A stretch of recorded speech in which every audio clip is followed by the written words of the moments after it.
prophète sallallahu alayhi wa sallam dit dans un hadith rapporté par Abu Huraira que celui qui croit en Allah et au jour dernier, qu'il dise du bien ou il se tait. C'est-à-dire il ne dit rien. Si ce n'est pas pour dire du bien, il ne dit rien. Et ici, le prophète sallallahu alayhi wa sallam, il nous indique le danger de la langue et de la parole. Et ça, on peut le voir dans beaucoup de récits depuis le prédécesseur. Et Ibn Qayyim, rahimahullah, dans son célèbre kitab Ad-Da' wad-Dawa, il dit qu'il se peut qu'un jour, quelqu'un arrive le jour du jugement, il a des montagnes et des montagnes d'œuvres, et il les voit désintégrées par rapport à des paroles qu'il a dit, par rapport à des discours qu'il a tenus. Et ce n'est pas pour rien donc qu'on voit beaucoup de hadiths dans la sunna qui parlent du danger de la langue et de la parole.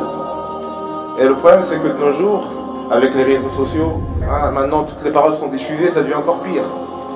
Et donc, le problème c'est qu'on prend cela à la légère dans beaucoup de cas. On prend cela à la légère. Alors qu'en vérité, cela peut nous causer du tort le jour du jugement.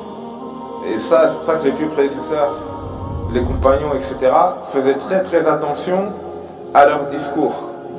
Car certes, la parole fait partie de l'action.